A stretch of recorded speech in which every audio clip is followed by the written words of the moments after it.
Hello, my friend. Today I will tell you another long-forgotten legend. Close your eyes and let the magic transport you to Middle-earth. Our journey begins.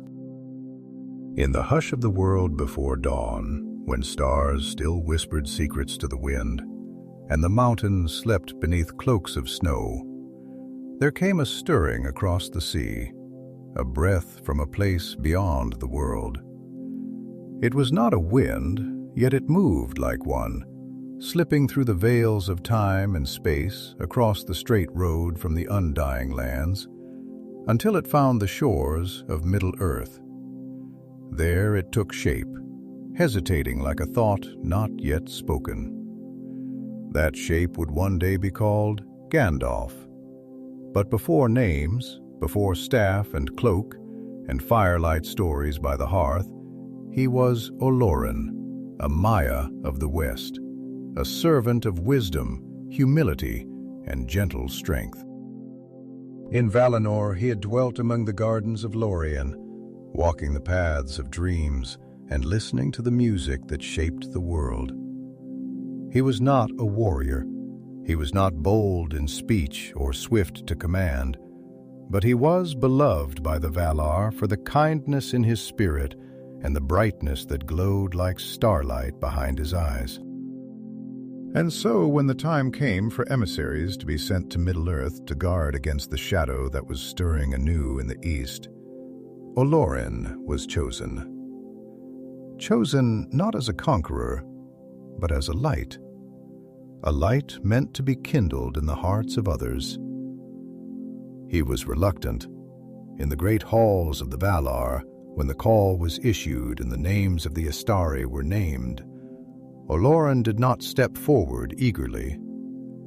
He bowed his head and hesitated, for he knew that to walk among the children of Eru in flesh would mean pain and trial, weariness and sorrow. He would not return unchanged. Perhaps he would not return at all. But the Lady Nienna, who had taught him pity and endurance, placed her hand upon his shoulder and whispered, "Hope does not always shine. Sometimes it walks cloaked in gray and speaks in riddles, but still it walks." And so Olórin bowed again, this time with quiet acceptance. The moment of his departure was not marked by trumpet or flame. It was like the falling of a single petal upon a still pool, a silent crossing, a bending of the light. Through veils unseen his spirit moved, and when he emerged, he was a stranger to himself. The form he bore was that of an old man, weathered, bent, and robed in gray. His beard was long, his eyes keen, but hidden beneath brows that furrowed with care. He wore no crown, bore no blade, and carried with him no command save this: to aid the free peoples, to oppose the shadow with wisdom, not domination. The land into which he arrived was vast and sleeping. Hills rolled like waves beneath the moon. Forests hummed with forgotten songs, and mountains stood silent like watchmen carved by the hand of time. Olórin, now Gandalf, stood alone upon the shore, the sand cold beneath his feet, his breath misting in the early light. He felt it then, the strangeness of flesh, the weight of mortality. Though his spirit was eternal, his form was bound now to the turning of the world. He would hunger, he would tire, he would bleed, and perhaps one day die. It was disorienting, like awakening from a long dream into a story already unfolding. But he did not falter. Slowly he stepped forward, each footfall echoing with a purpose he had not yet fully grasped. Behind him the sea murmured to itself, remembering stars long fallen. Before him stretched the green and gray tapestry of Middle-earth, ancient, wounded, and beautiful. He walked for days without seeing a soul, speaking only to the wind and the birds and the slow rising sun. Trees turned their branches toward him, sensing something forgotten in his presence. Rivers welcomed him with cool songs that rose from the deep. The very earth seemed to listen. It was in these first wandering days that he came upon the remnants of the elder days, ruins swallowed by moss and vine, standing stones worn smooth by wind and time. He lingered in these places, placing his hand upon the old stone and listening, not with ears, but with that deeper sense known to the wise. And sometimes he would sit and close his eyes and remember the light, the trees of Valinor now long gone, the laughter of the Ainur, the gardens where dreams grew like blossoms. A homesickness would bloom in him then, sweet, aching, and slow. But Middle-earth, he knew, was no less worthy of love. One evening, as the twilight deepened, and the stars began their quiet song, Gandalf sat upon a hillside overlooking a wide plain. A herd of deer moved below like drifting mist, and in the far distance, smoke rose from the hearth of a village unseen. And he spoke softly to no one. "They do not yet know me," he murmured, "and I do not yet know myself." The wind answered with a sigh through the grass, and Gandalf smiled, his heart warmed by that simple exchange. It would begin, he thought, not with fire and fury, but with silence and footsteps and the sharing of stories. His power was not in command, but in counsel, not in dominance, but in dignity. From the stars he had come, and to the stars he would one day return. But for now, he was an old man with tired feet and a light in his eyes. A stranger walking into legend, not to claim it, but to light the lanterns along the way.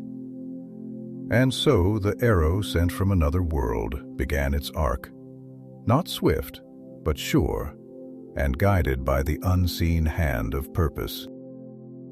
Beneath the great wheel of the sky, Gandalf walked on. The sky above was the color of old slate, tinged with the dusky blues of approaching twilight, and the land beneath it stretched out like a great breathing thing, vast and untamed, with heathered hills that rolled into the horizon, and trees that bent as if whispering to one another secrets older than speech. The wind moved slowly here, not with haste, but with a solemn deliberation, brushing through the tall grass in long, melancholy strokes, like the hand of a memory reaching back across time to touch something once beloved and long lost. Gandalf walked this land as a stranger would tread the halls of a forgotten home, his steps quiet, reverent, almost apologetic. The world did not greet him with banners or song. Rather, it watched him, observed him from behind veils of rain-misted boughs and dew-dampened stones, its gaze ancient and unreadable. He felt it, the weight of eyes that were not eyes, the sentience of earth and root and sky, all woven into a great tapestry of time that he had entered not as master, but as witness. He came to a forest as the light began to fail. It rose before him not as a mere assembly of trees, but as a cathedral of the wild, a place where the very air thickened with story, where moss draped from branches like faded robes, and the canopy above tangled into crowns of shadow and gold. The trees here did not whisper. They listened, their silence vast and knowing. Each footstep Gandalf placed upon the leaf-strewn path echoed like a bell tolling for something half-remembered and perhaps half-feared. And it was there, in the heart of that twilight wood, that he met the first soul of Middle-earth. A figure emerged slowly from the trees, tall, cloaked in greens and browns, so tightly spun with shadow that it was hard to say where the forest ended and this being began. An elf, though not of the cities, his face was long and lined, not with age, but with the patience of a people who had watched centuries fall like leaves. His eyes were deep-set, reflecting not the light of the world, but the remembrance of it.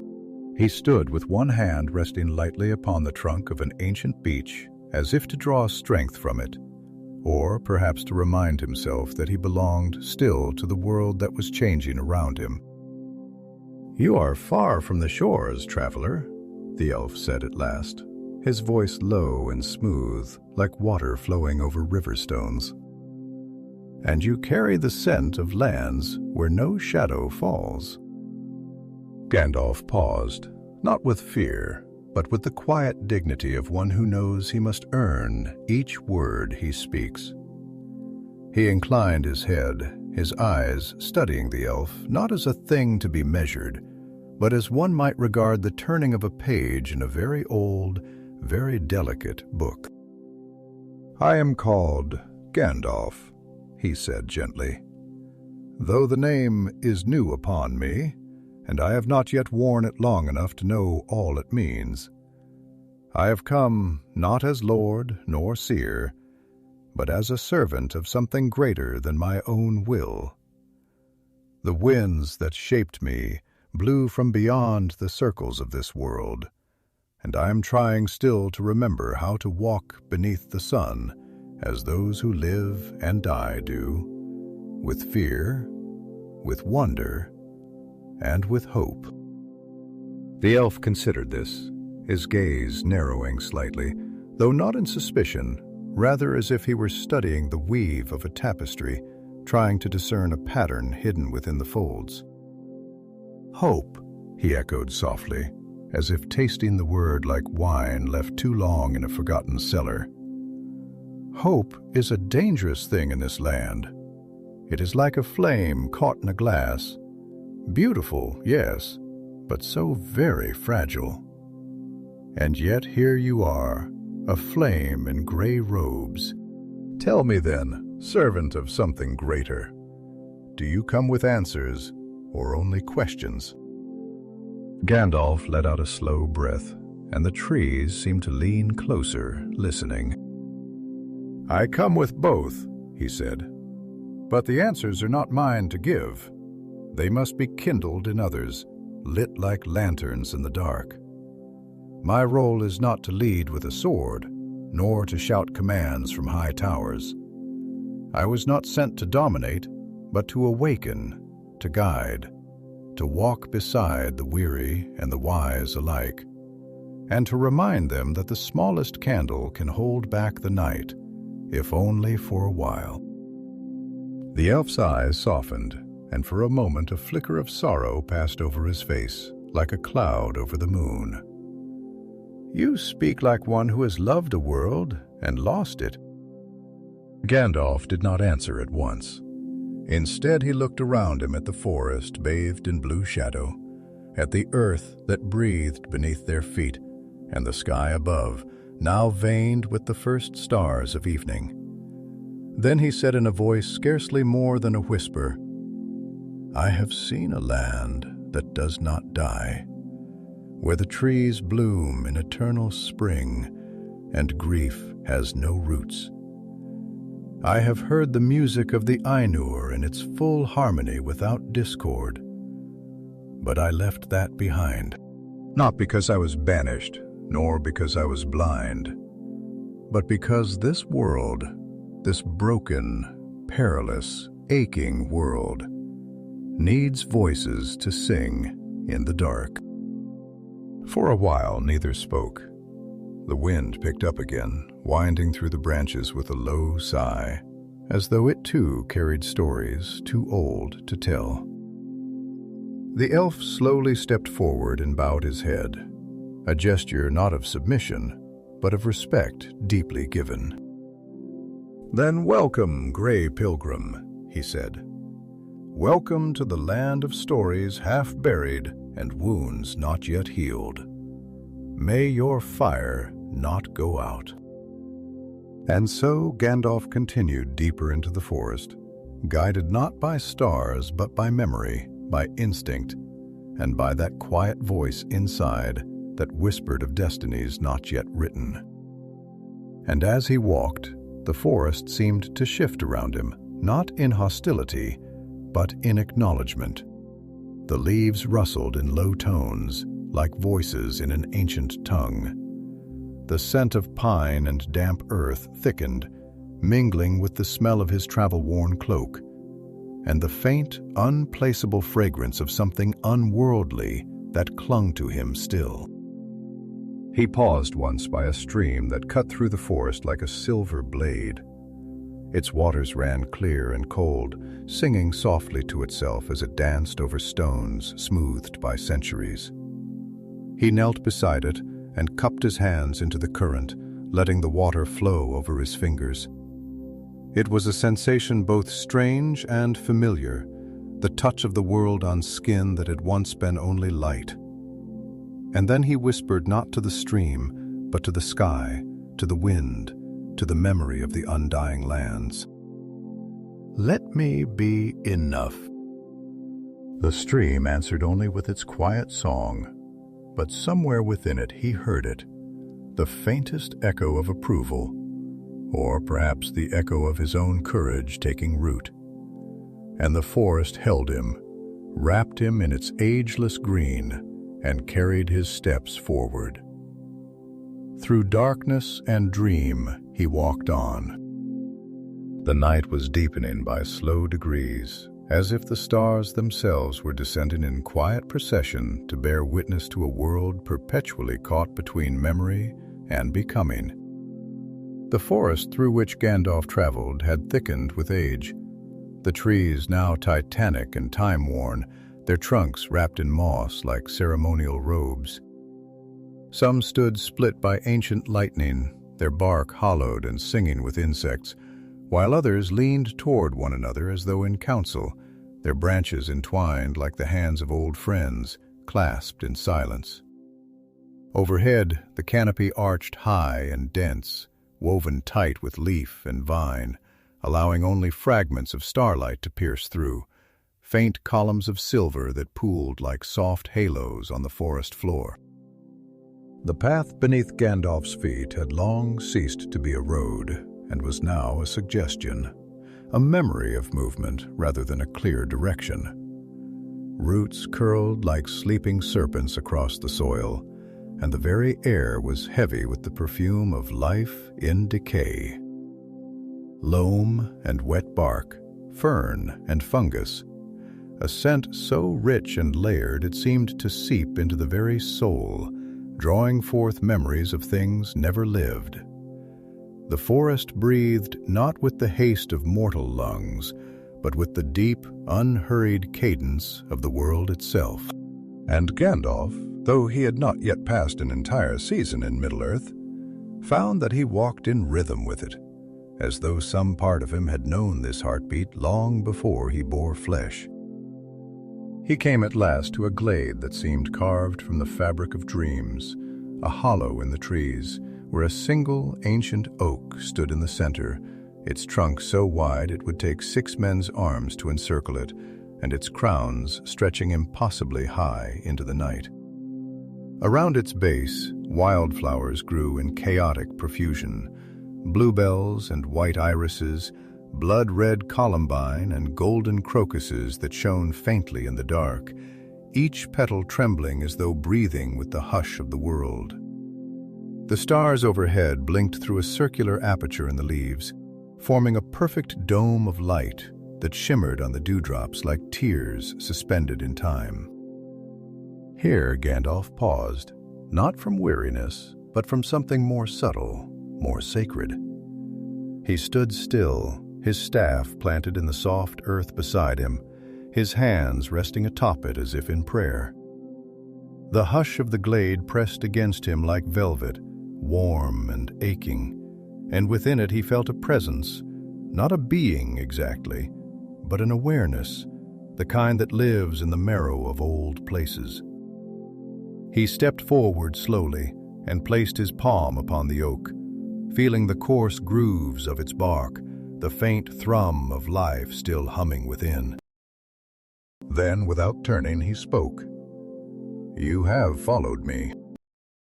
From the shadows beyond the glade's edge, a figure stepped forth.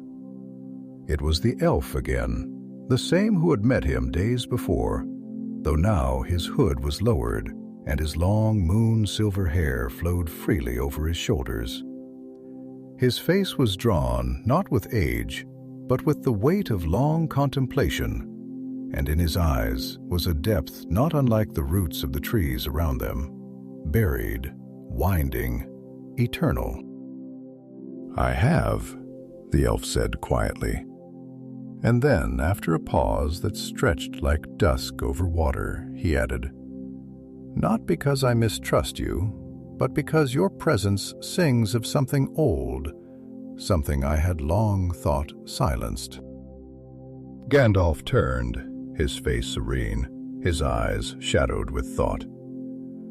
"You speak as one who has lost faith in echoes," he murmured.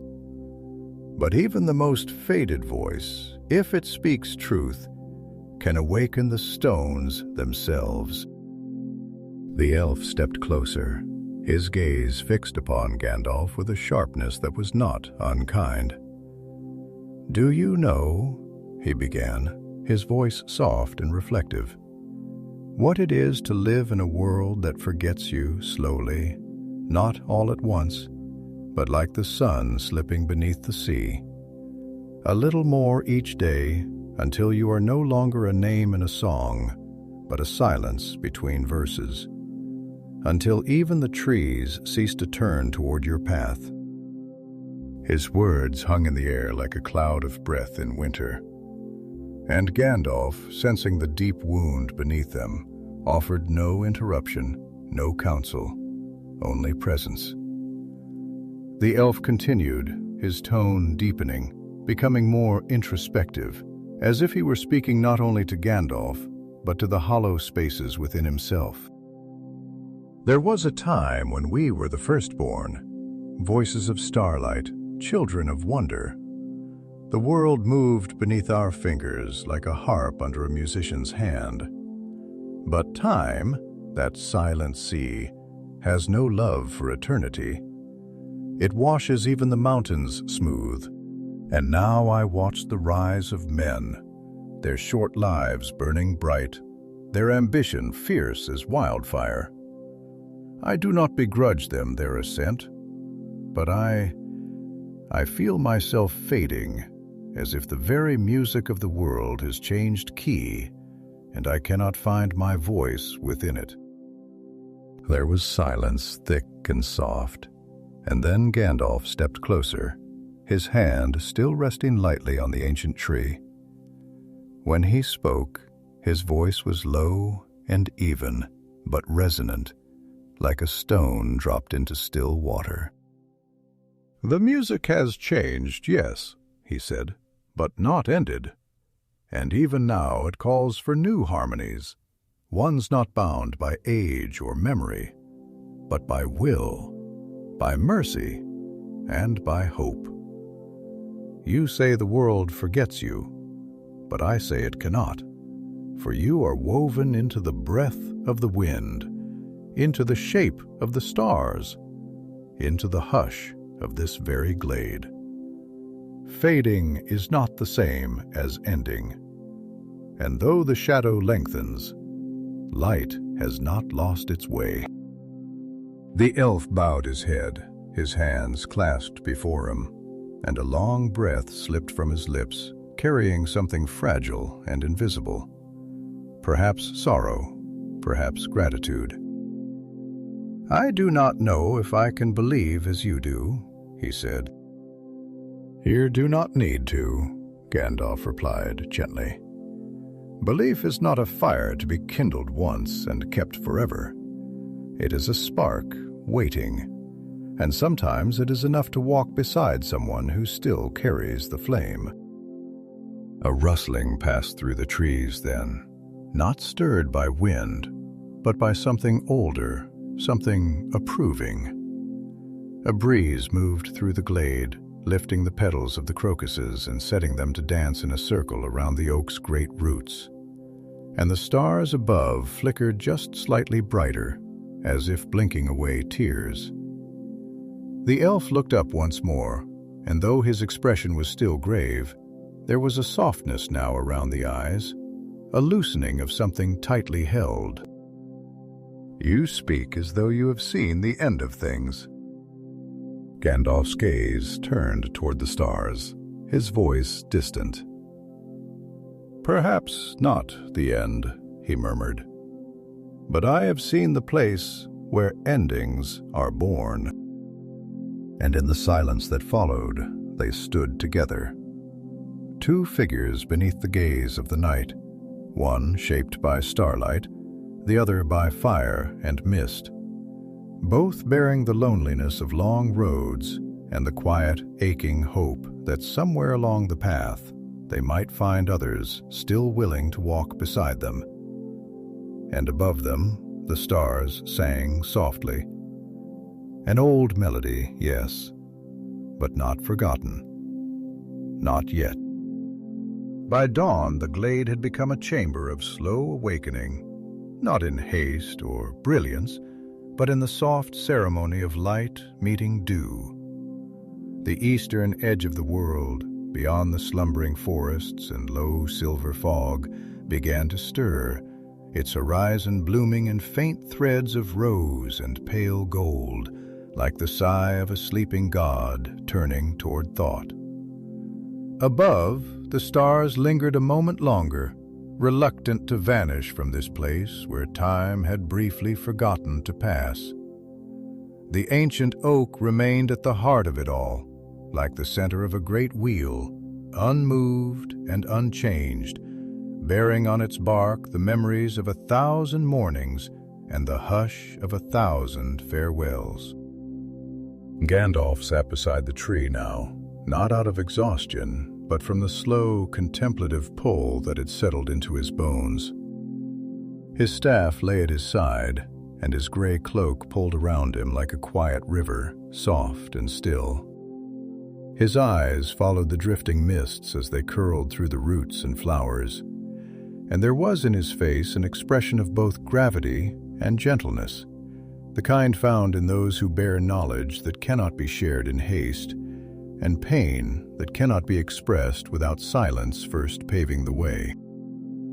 The elf, who had not spoken again since their last exchange beneath the stars, stood across from him, leaning lightly against a younger tree that seemed to bow toward him, as if offering comfort. His gaze had wandered from the sky to the forest floor and back again, never settling like a bird circling above a forgotten shore, unsure whether to land. After a time, the elf spoke, his voice low and unhurried, as though the words had taken the night to form. "Do you know," he said, "what troubles me most? It is not the passing of my people into memory, nor even the fading of our works from the land. It is this slow unraveling of meaning. This sense that the great songs we sang, the battles we fought, the wisdom we gathered like precious stones, may one day be remembered only as legend, and later still, not at all." His words hung like mist in the warming air, not bitter, but unbearably tender, as if shaped by a soul that had wept often and in secret. Gandalf's eyes did not leave the rising light, but he answered, his voice as soft as the breeze stirring the treetops. "You speak of forgetting not as an act of negligence, but as a kind of erosion, a wearing down of truths by the ceaseless tides of time. And in this I think you speak not only for your people, but for all who love what was and fear the silence that follows." The elf nodded slowly, his hand brushing the bark of the tree beside him, fingers tracing the old scars in the wood as if reading a story there.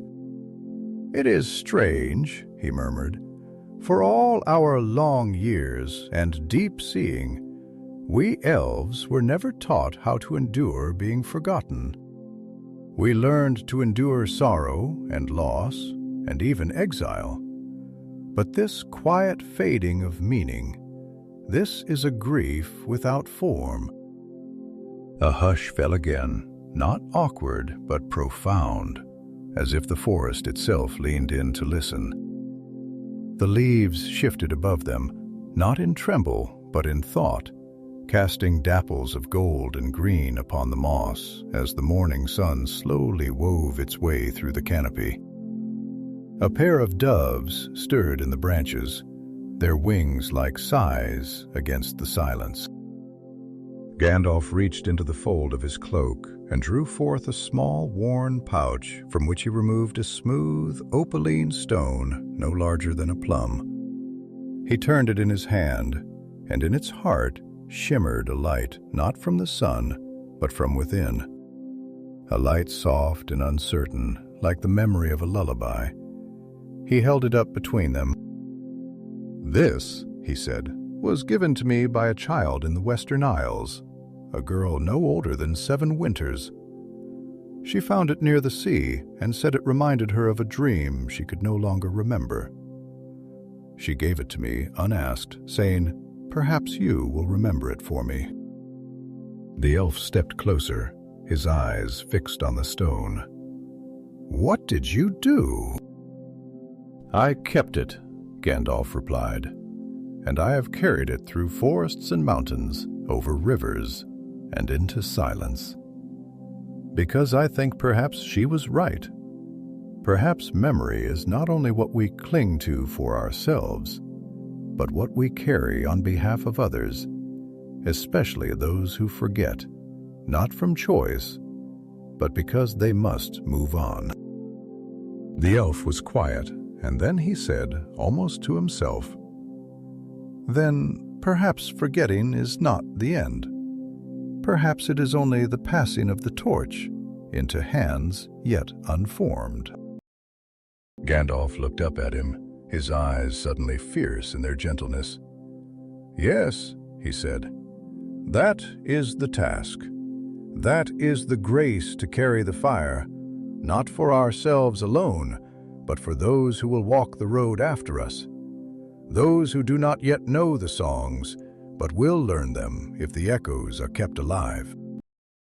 The light in the glade grew richer, warmer, wrapping around the trees in threads of amber, turning the mist into 1,000 trembling veils. The petals of the flowers, touched by the dawn, opened slowly, as if exhaling, and somewhere far off, a stag cried out, its voice long and full of longing, like the soul of the forest, calling its name into the empty air. The elf turned toward Gandalf, his face now softened by the first honest hope he had felt in years. "You are not what I expected, Mithrandir," he said, using the name the elves would later give him, a name meaning gray pilgrim. "You do not speak like one who has come to lead armies or build kingdoms." "No," Gandalf said, rising to his feet, his staff once more in hand, "because I have not come to build monuments, nor to crown kings. I have come to kindle the hearts of those who will, to walk alongside those who carry within them the seed of something enduring. Not power, not glory, but wisdom, humility, and courage. Quiet things, easily overlooked, but strong enough to turn the tide of the world." They stood together as the sun rose higher, its rays filtering down like golden ladders. Each step a promise that light would return, always return, no matter how deep the night had been. The elf bowed his head, not in farewell, but in recognition, a gesture that spoke of kinship rather than parting. "Then go," he said at last. "Go where the world waits to be kindled. And if you ever pass through this forest again, remember this glade. And remember that once, long ago, 2 voices spoke here of memory and forgetting, and left behind a silence filled with meaning. "I will," Gandalf said simply. And with that, he stepped once more onto the path that was not a path, into the forest that breathed and dreamed and listened, his cloak trailing behind like smoke from a fire not yet extinguished, his staff tapping softly against the roots and stones, each step carrying him deeper into a world not yet awakened to his name. The forest gave way gradually, as all old things do, without a sudden end, but through a slow, thoughtful transition where the canopy grew less dense and the sky revealed itself in widening ribbons above, pale with the coming of full morning.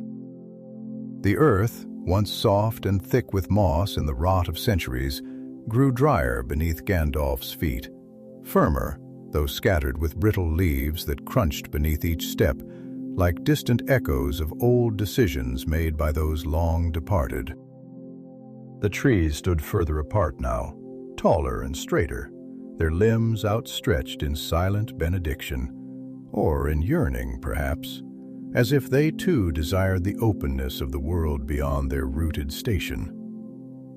Here the light came more freely, not filtered and tentative as in the glade, but golden and slanted, falling in long shafts through branches that swayed with a breeze borne high in the mountains. That breeze brought with it a scent unfamiliar to Gandalf. Dry stone warmed by the sun, the sharp tang of cedar and juniper, the faint iron perfume of distant rivers carving through gorges unseen.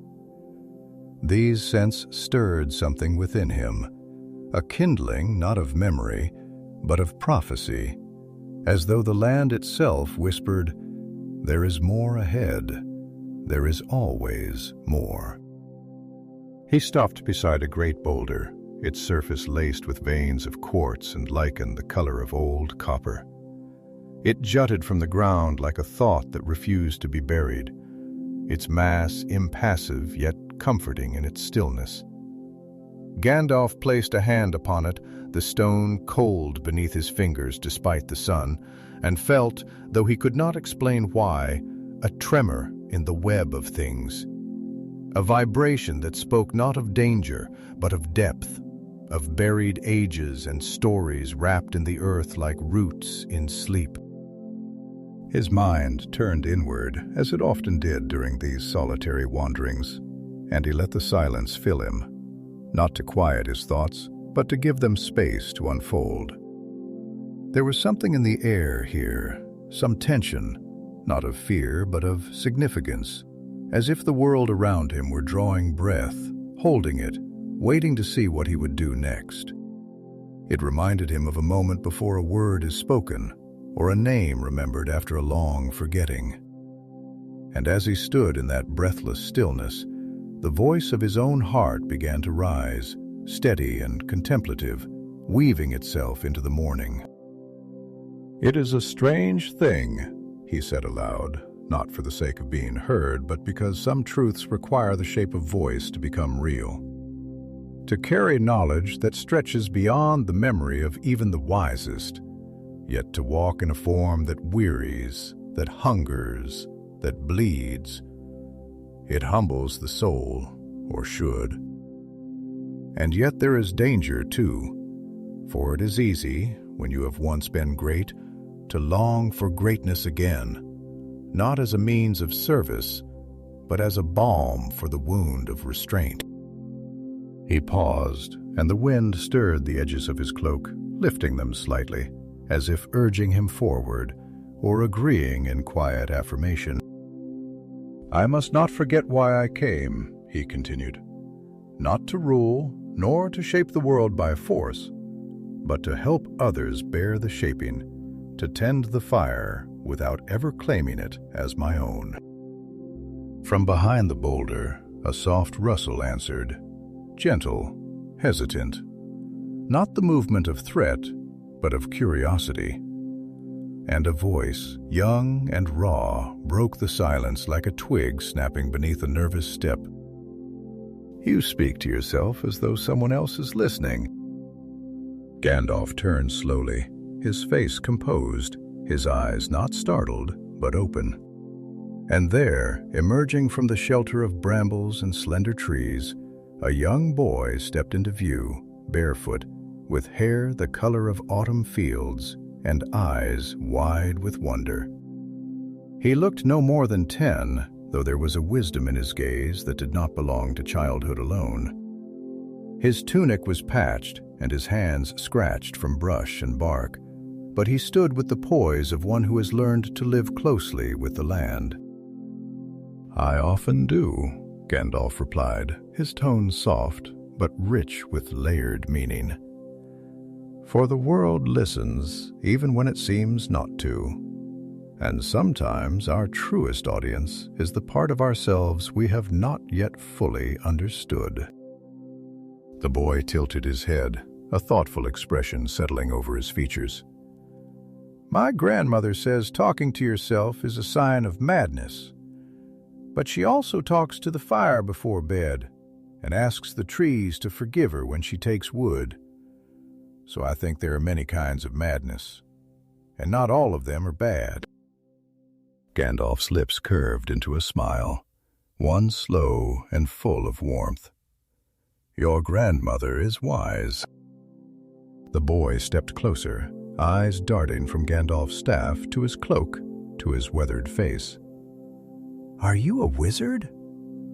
The question so often asked with awe or fear was here offered with quiet curiosity, as though seeking not power, but understanding.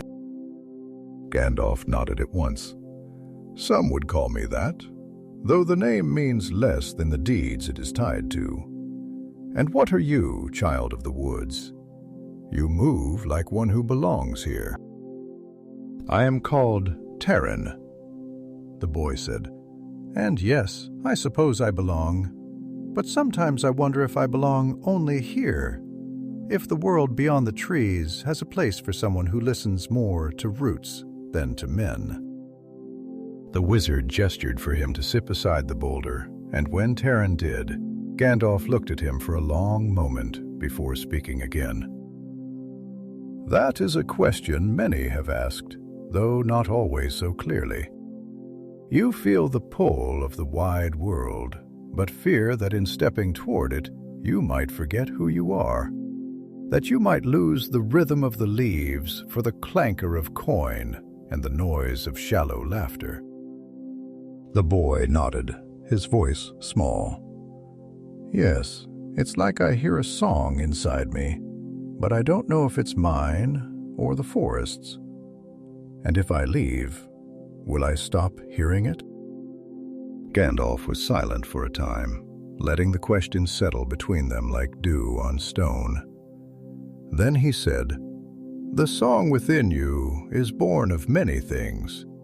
This forest, yes, and your grandmother's stories, and the silence between wind and wing. But it is also yours. You are not a vessel that merely echoes what it has held. You are a harp with its own voice. And though the world is loud and often cruel, that voice, if tended, will not be silenced."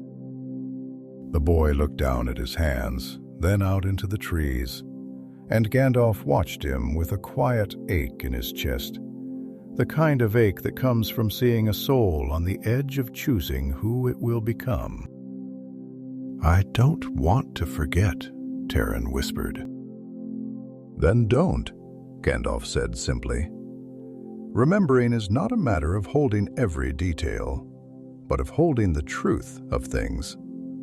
If you remember how the forest felt when it first welcomed you, how the stream laughed when you fell in and came out smiling, how the stars looked when you asked them your first question, then you will not be lost, no matter how far you wander." The light had changed while they spoke, deepening now into a richer gold, and a flock of sparrows burst suddenly from the trees, wheeling above them in chaotic grace before vanishing toward the sun.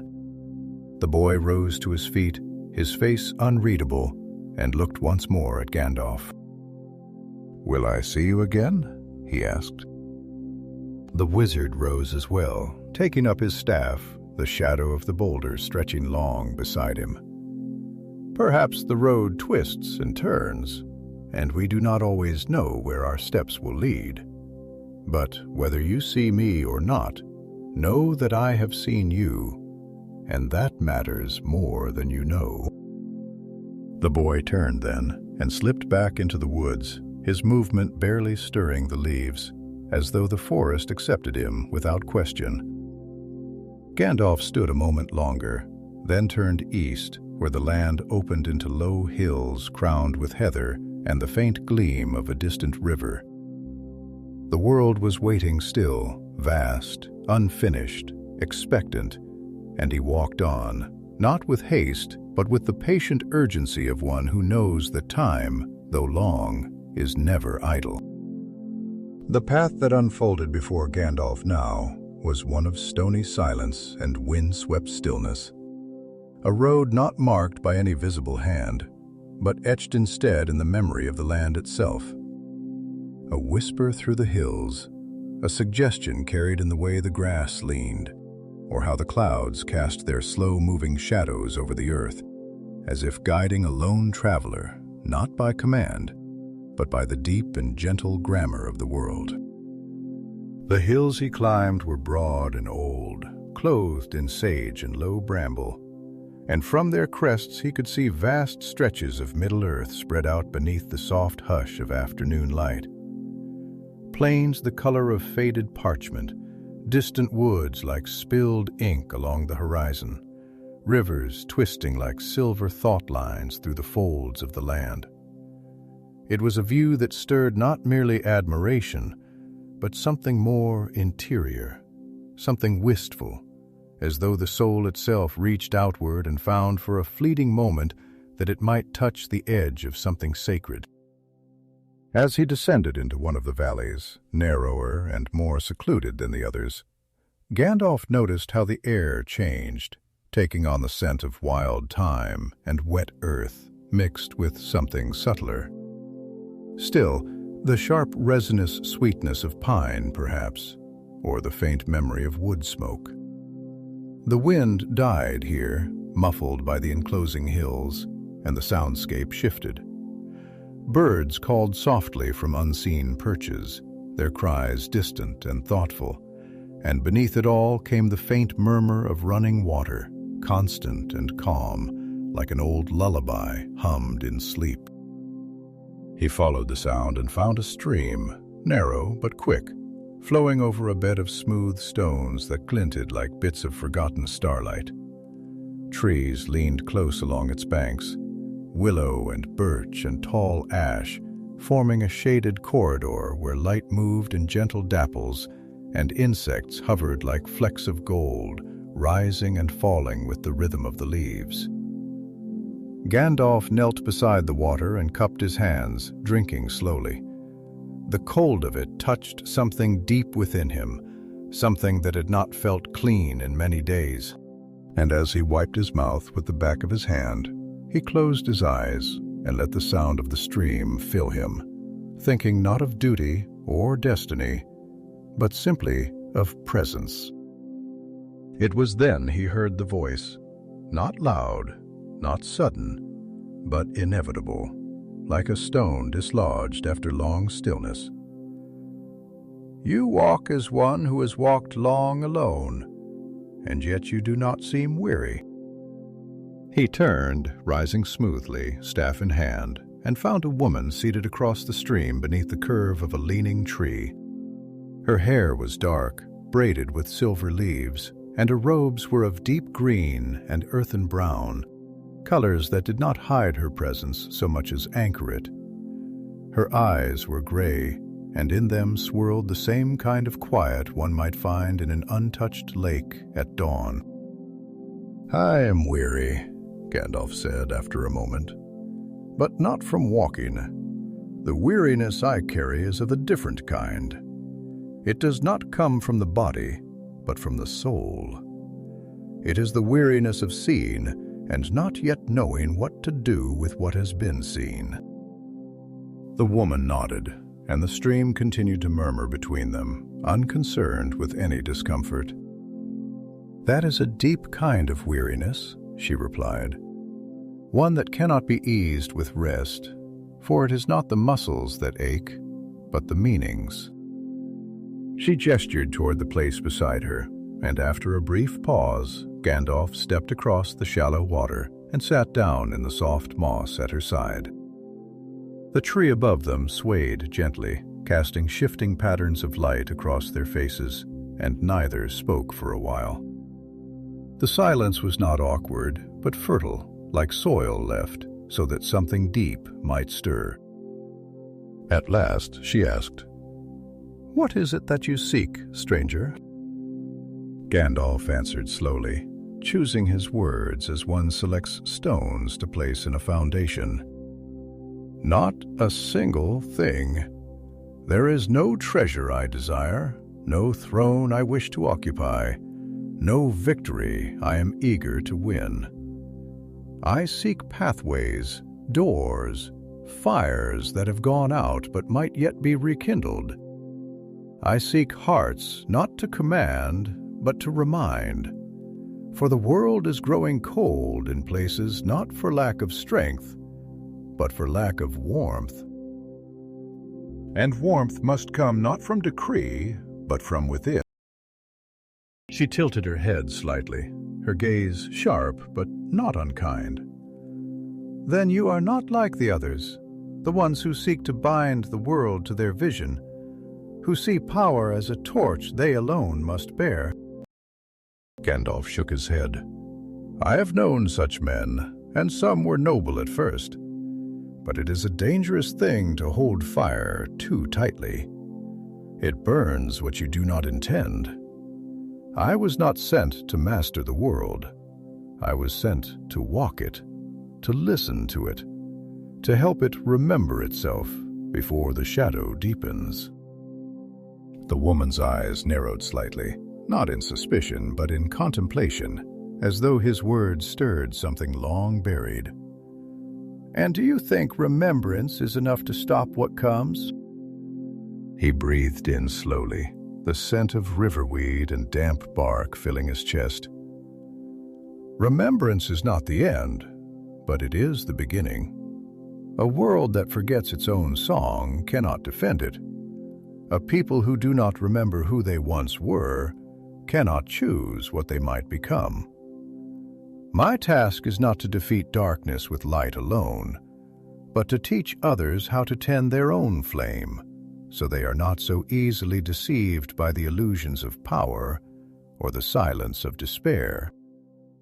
The woman looked away, her fingers trailing through the moss. "I have seen many winters," she said quietly, "and in each I saw people forget a little more. They no longer sing to the rivers. They no longer ask the mountains for guidance. Even the stars are merely lights to them now, not voices." Gandalf turned to her fully, his voice gentle. "Then let us remind them, not with thunder, but with story, not with command, but with conversation. Let us be a soft knocking upon the door of memory." The wind stirred again, and the leaves whispered above them, the trees' branches shifting as if moved not by air, but by agreement. The woman stood, her robes falling in soft folds around her, and offered him her hand. "You speak as one who was not born here," she said. "I was not," he replied, taking her hand as he rose. "But I was sent here, not as a conqueror, but as a gardener. And though the soil is wounded, it is still good. I believe something can still grow." She nodded once, then looked to the east, where the hills lifted like the backs of sleeping beasts, and beyond them, unseen but sensed, something greater stirred. "Then go, gardener," she said. The seeds are waiting, and some are already blooming, even if the world has not yet noticed." And as Gandalf walked again into the light, he felt not the lifting of his burden, but its reshaping. The weight was still there, but now it was a weight shared, softened by the knowledge that others too listened to the silence and chose to speak. And around him the valley breathed, and for the first time it felt like a valley that had heard his voice and remembered something of its own. The afternoon waned slowly, as though reluctant to pass its golden torch to the solemn hush of evening. Shadows stretched across the hills like long sighs from the bones of the earth itself, and the sky deepened in hue, not suddenly, but through soft gradients of amber and indigo, as if painted by the hand of time itself, unhurried, reverent, eternal. Gandalf's path led him through a fold in the land, where the valley floor opened into a low basin, flanked on three sides by ridges cloaked in heather and wind-bent trees. Here the wind moved with a gentler rhythm, brushing the grass in waves that resembled the breath of some vast creature dreaming beneath the soil. And in this place, between rock and twilight, he felt the quiet press of memory again, not as something personal or painful, but as a kind of living presence in the land, a pulse of story waiting to be remembered. He walked along the edge of a dry stream bed, where the stones were smoothed by the memory of water, and where the reeds rustled with the delicate murmuring of old secrets. A grove of alder trees clustered nearby, their roots gripping the earth like fingers in prayer, and beyond them rose a ring of ancient standing stones, half swallowed by moss and time, yet unbowed. The sight stilled him, not from surprise, but from that sacred quietude which comes upon those who recognize a place not for what it is now, but for what it once meant. There was power here, subtle and slumbering, not forged of magic, but of resonance. The kind of place where oaths were once spoken, and perhaps broken, where songs were offered to sky and stone alike. He stepped into the circle, each footfall measured and soft, as though he feared disturbing the hush. The stones stood tall and weathered, their surfaces etched with time-worn runes that no longer held meaning for most, yet still carried the shape of intention. Some bore marks like stars, others like branches or flowing rivers. And Gandalf reached out, running his fingers along the grooves with the tenderness of one tracing the face of a lost friend. He sat down in the center of the ring, folding his robes beneath him, and let the evening light settle on his shoulders like a mantle woven from silence. After a long moment, a voice broke the quiet, low and filled with the hush of wind through deep grass, tinged with an accent that bore the weight of centuries. "You tread among old ghosts, Mithrandir. Not all of them sleep peacefully." The figure who emerged from between two of the stones was robed in ash gray, his cloak frayed at the edges, his hair long and white as frost on winter fields. His eyes were deep-set, shadowed by thought, and his presence was not commanding in the way of kings or warriors, but stillness made manifest, like the pause before a snowfall or the hush that follows the sounding of a great bell. Gandalf inclined his head slightly. "It is not my intention to wake them," he replied, his tone respectful. "Only to listen, if any still choose to speak." The old man stepped fully into the ring, his staff tapping softly against the stone at his side. "They always speak," he said, "but they are not always understood." "Then perhaps," Gandalf offered, "the fault lies not with them, but with us. We no longer know how to listen properly. We fill the silence with our own voices and call that wisdom." The other smiled faintly. "You have the tone of one sent from far away, yet you speak with the sorrow of someone already entangled in the weariness of this world." Gandalf studied him, then nodded slowly. "That is an accurate description, though not one I've spoken aloud. You see, I was not born into this world. I came from beyond it, beyond even the stars that turn over this land like ancient watchmen. I was given form and purpose and limits. I was told to walk gently, to persuade rather than command, to guide rather than to rule.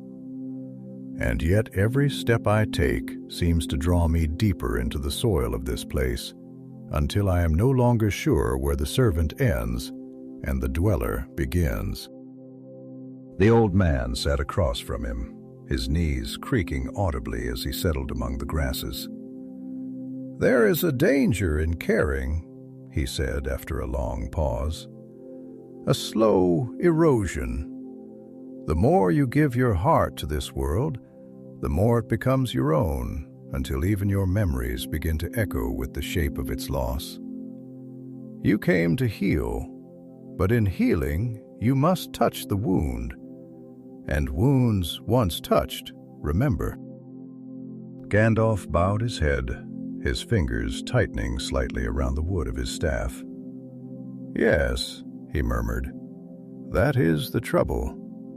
I find myself mourning things that have not yet been lost, weeping for futures not yet broken. I pass through forests and feel the cry of trees not yet felled. I speak with children and hear the shadows that one day will seek them. And though I know this is why I was sent, to see, to feel, to warn, I cannot deny that it burdens the soul in ways I was not fully prepared for."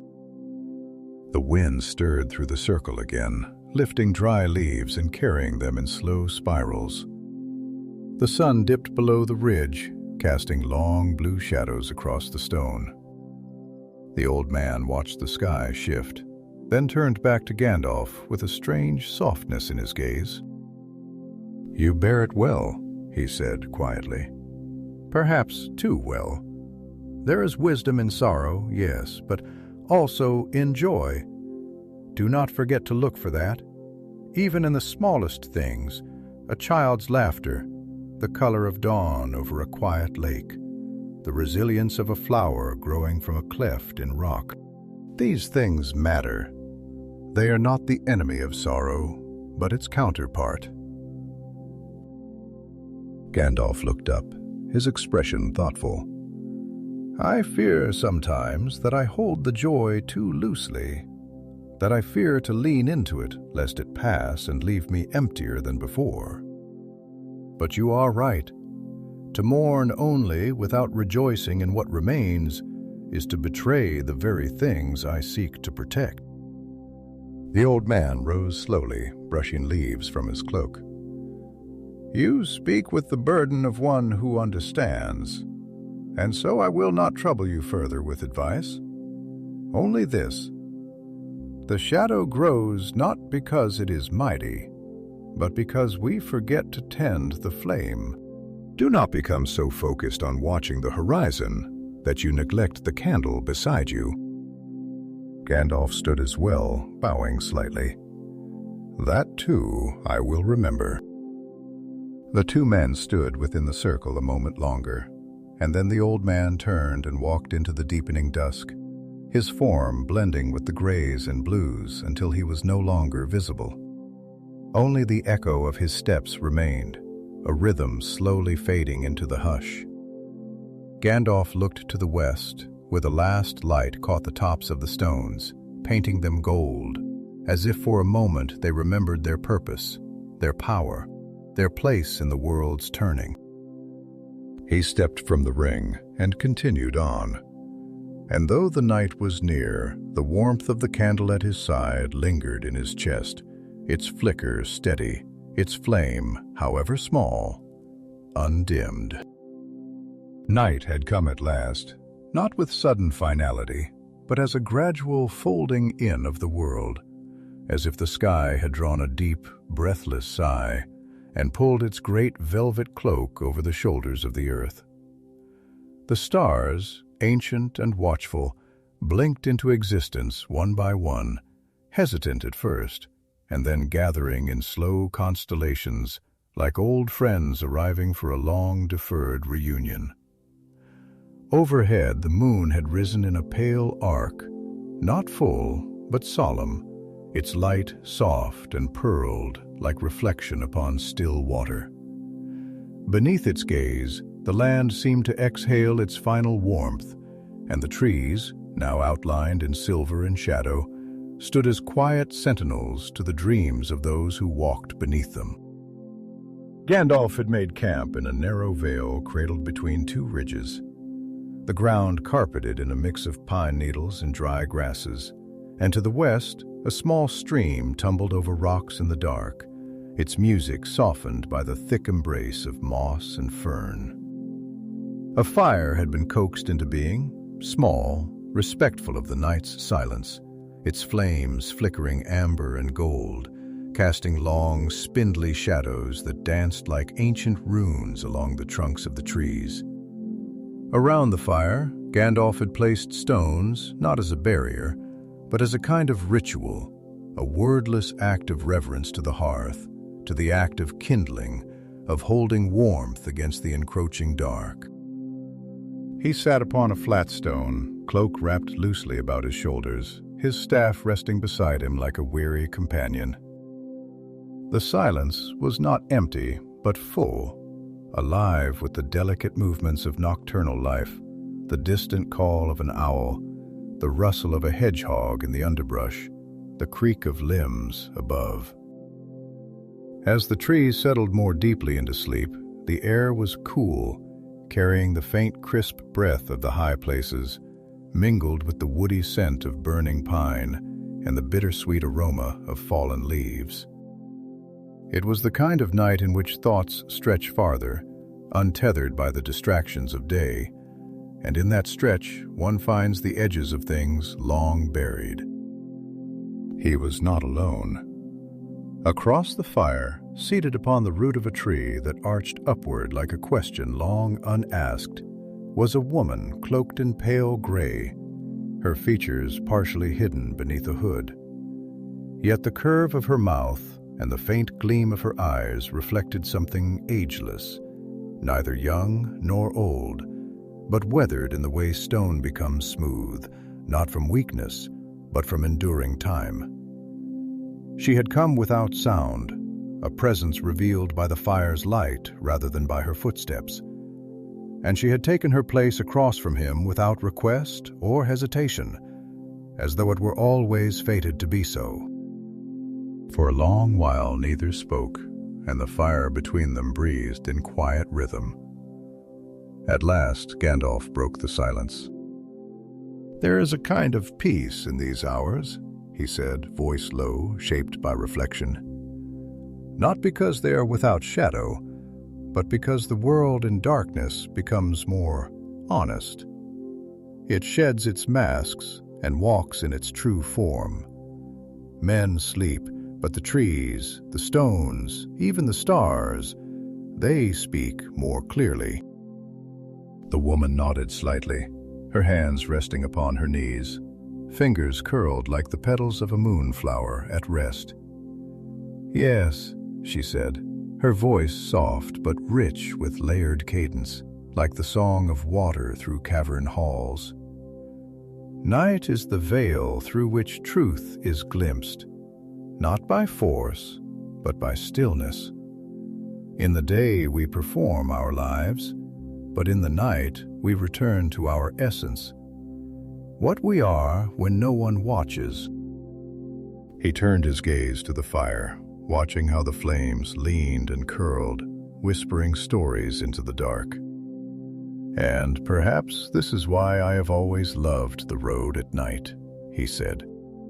"The world grows quieter, and in that hush the soul has room to stretch, to wonder, to remember things not spoken aloud.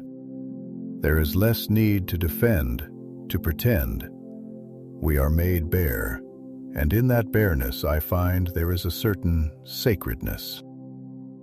The woman leaned slightly forward, her hood casting shifting shadows across her face. "But does it not wear you?" she asked, her tone not accusatory, but intimate, like one touching the scar of another's wound, not to cause pain, but to understand it more deeply. To carry light into so many places, knowing that few will see it, to speak wisdom in lands where folly is king, to plant seeds in soil you may never live to see bloom. Gandalf's breath caught only slightly, as though the question had touched a chord he had long kept unplucked. He let the silence sit between them again, like an old friend returning unannounced before answering. "Yes," he said, "it does. It wearies me in ways I cannot describe to those who have not walked with burden, cloaked in silence. Not because I resent the task, nor because I doubt its worth, but because the ache of the unseen, the unheard, builds slowly like frost upon the edges of the soul. And there are days, yes, when I wonder if the flame I carry is seen at all, or if I am merely wandering through a world too lost to be lit." She watched him with the kind of stillness only found in those who have known long sorrow and chosen not to be defeated by it. "And yet," she said, "you walk still. You light your fires. You speak your truths." "I do," Gandalf agreed, voice nearly a whisper. "Because the act itself has meaning. Because even if no one sees, the fire is real. Even if no one hears, the words are true. And perhaps one day in some far field I will never walk, a flower will grow because of a seed I left behind. That hope, it is small, but it is enough." The woman exhaled a sound almost like laughter, though there was no mirth in it, only a soft recognition.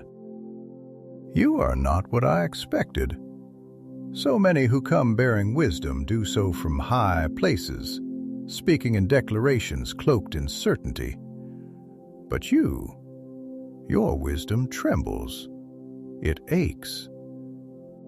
It questions even as it guides." Gandalf looked at her fully then, and the firelight caught the lines upon his face, not as age, but as a map of everything he had carried and chosen not to set down. "Because wisdom that does not tremble," he said, "is not wisdom. It is pride. And pride does not heal, it only divides. I would rather be uncertain and kind than certain and cruel. The world has had enough of harsh certainties." The trees rustled above them, a long shiver in the boughs, and the stars blinked through the canopy like distant lanterns. The fire between them shifted, casting a sudden flare of gold that lit the woman's face fully, and for a moment Gandalf saw it, not as one sees with the eyes, but with the soul. He saw sorrow deep as the sea, and strength forged in silence. He saw joy remembered like distant song, and hope held in fragile hands. He saw a kindred spirit, not of his order, but of his burden.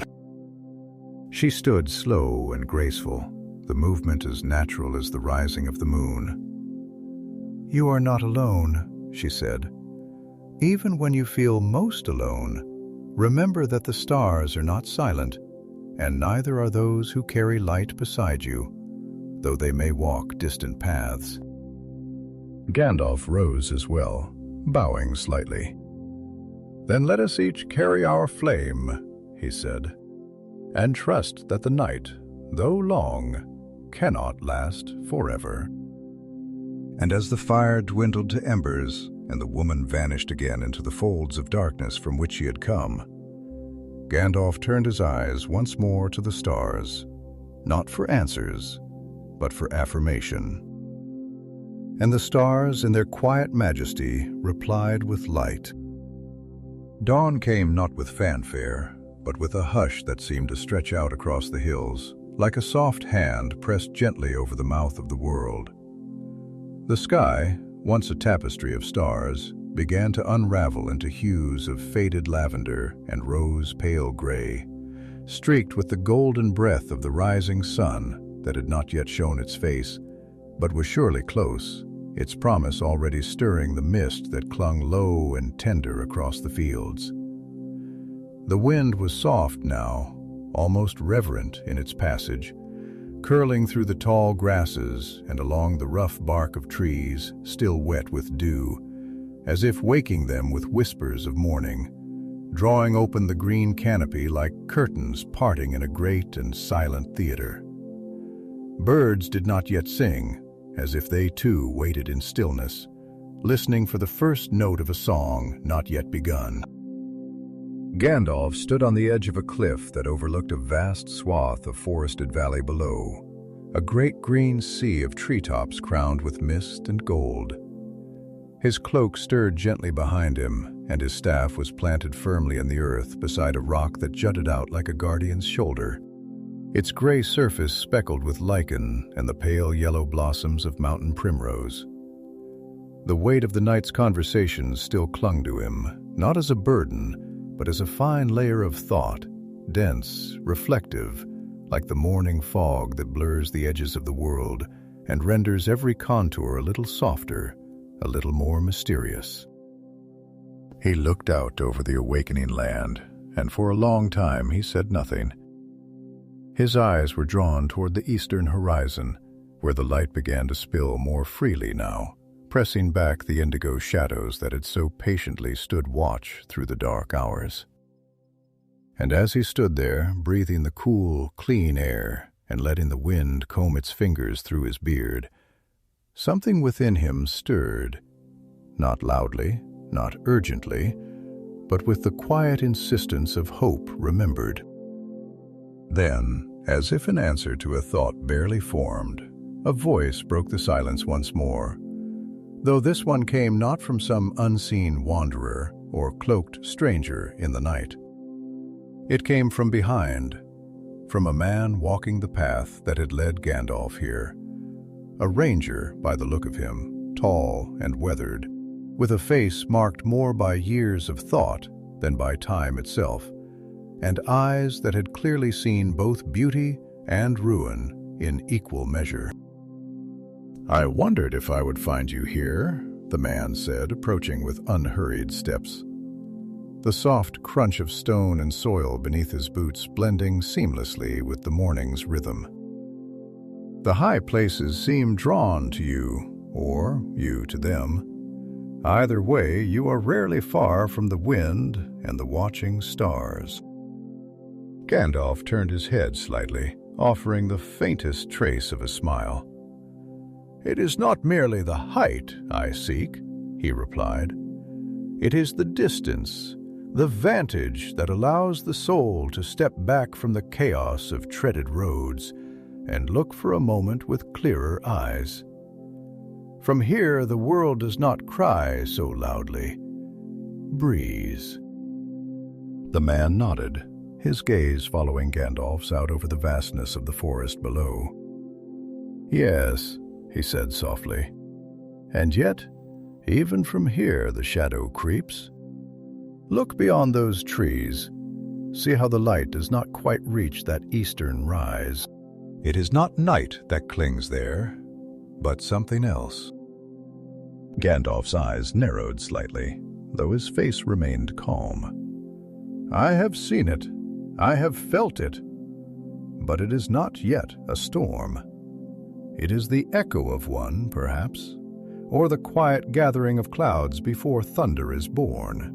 It is not the darkness that concerns me, friend. It is the silence with which it arrives. A silence not born of peace, but of indifference." The ranger's brow furrowed, his jaw tight with thought.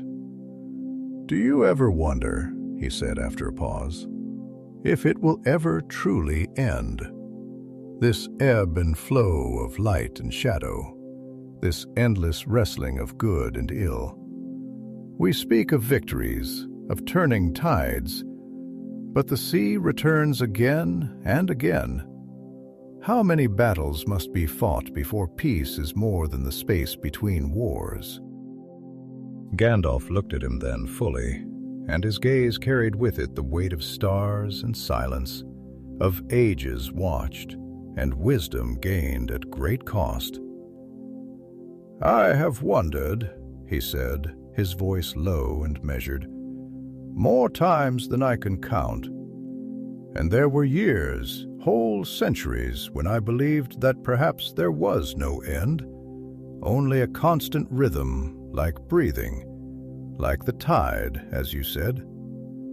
But now I think the question is not if it ends, it is how we endure within it, not by seeking to escape the shadow entirely, but by choosing to light the candle again and again, even when the wind threatens. Peace is not a single moment. It is 1,000 choices made quietly by those who still believe in morning." The ranger was silent for a time, his hands resting upon the hilt of his sword, his gaze still fixed outward. Though now his expression had changed, it was not sorrowful nor afraid, but heavy with the weight of understanding. "And what of those who falter?" he asked. "What of those whose lights go out not from failure, but from exhaustion, from too many losses? What comfort is there for them?" "There is no comfort that mends all wounds," Gandalf answered. "But there is grace in being remembered, in knowing that even if one light fails, another might rise because of it. We are not alone in this story, nor are we each the final chapter. Sometimes the smallest kindness can outlast the greatest blaze of glory. A word, a gesture, a held hand. These things ripple, they pass forward. And perhaps that is the closest we may come to immortality in this world, that our light, however brief, ignites another." The ranger turned then, meeting his gaze, and for a moment they stood there, not as wizard and warrior, but as two men beneath the vast and patient sky, bound not by fate, but by choice. And between them flowed a silence not of uncertainty, but of shared burden, a silence that affirmed rather than diminished. The sun broke at last over the ridge, casting its golden veil across the land, and with it came birdsong, hesitant at first, then growing in strength and number, as though the world itself had been holding its breath and now exhaled in melody. The trees below stirred, their crowns shining with dew, and the mist began to lift, revealing paths once hidden and valleys still untouched. And Gandalf, staff in hand, cloak wrapped against the dawn, began to walk once more, not away from shadow, but into the light, carrying the warmth of every word, every fire, every soul he had met along the way. And as he walked, the land seemed to lean gently toward him, not in deference, but in welcome. And thus continued the arrow sent from another world, not in haste, not in silence, but in deep, steady rhythm, with a world that was still waking, a world